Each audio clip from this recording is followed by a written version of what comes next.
entirety of this 9-part study will show Joseph's life is about maintaining integrity. Even when life turns difficult and dreams are dashed, people betray you, and everything turns out different than what you expect, this study shows us the major twist that God brings into Joseph's road. So, question 1. Joseph was no longer out doing work of shepherding alongside his brothers.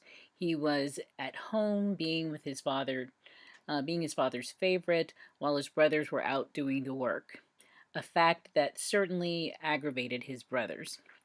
And throughout the narrative of the family of Jacob, Jacob is presented as a very passive and weak father. In this passage, rather than going to see the sons, he sends Joseph in his stead. Jacob's example of being a father could lead your group into discussion about ways that parents can do children harm by being passive and uninvolved in their lives. We're going to skip to question 3. Question 3 has to do with the impact of bitterness and our perspectives and stereotyping and our ability to relate to others, hatred, anger, and lying. The verses that you should probably refer to would be Proverbs 14:10, Ephesians 4:31, Hebrews 12:15. Now, next question is question 4. God uses Reuben's response and the brothers' inability to agree on what should be done with Joseph to preserve his life. The cistern also allowed the brothers to hold Joseph without drowning him. Cisterns were hollowed out of the limestone bedrock or were dug and then lined with plaster to store water. They provided water for humans and animals throughout most of the dry months, and when they were empty, they sometimes served as temporary cells for prisoners. You can see that a reference to that in Jeremiah 38:6. Question 5. Well, looks like the sunlight is changing, and you can see these rays coming in. So that's kind of interesting.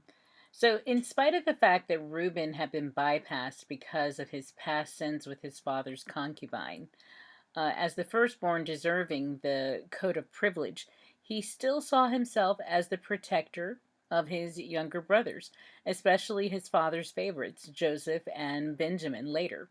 And there's reference to that in Genesis 42:37. It is also possible that Reuben saw the rescue of Joseph as a potential bridge to heal his broken relationship with his father. Question 6. Joseph's silence does not mean that he has no emotions.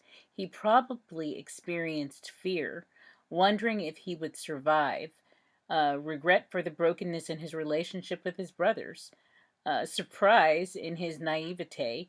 He did not realize how much they hated him. And his most probable prayer was, God, help me. Question 7. The brothers divide and cannot agree on how to execute their anger.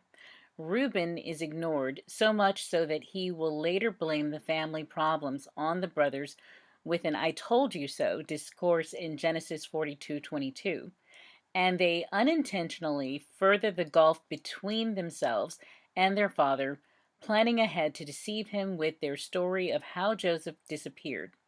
Their bitterness is evident in their action against the symbol of their hatred, the coat. They strip him of it, and that's in Genesis 37:23. And they incorporate it into their lie to their father, Genesis 37:31 through 33. At this juncture, we know little on how this action affects the brothers' relationship with God. Much later, we discover that they knew God was angry with their action because they attribute their difficulties to God's punishment. And that's in Genesis 42:21 through 22. They attribute it. That's what they think. Question 8. Jacob incurs a double loss. He has lost the firstborn son of his favorite wife, Rachel, who is now deceased, Genesis 35:16 through 21. And he grieves because there is no way to replace those whom he has lost. We're going to skip the questions 9 and 10 for this. Those are you can work those out on your own. But questions 11 and 12 kind of revolve around this. Um, just think on the idea of patience and the concept of waiting on God, especially in the context of waiting on God when He has allowed circumstances in your life that seemingly contradict the dreams that you believe that He has given you.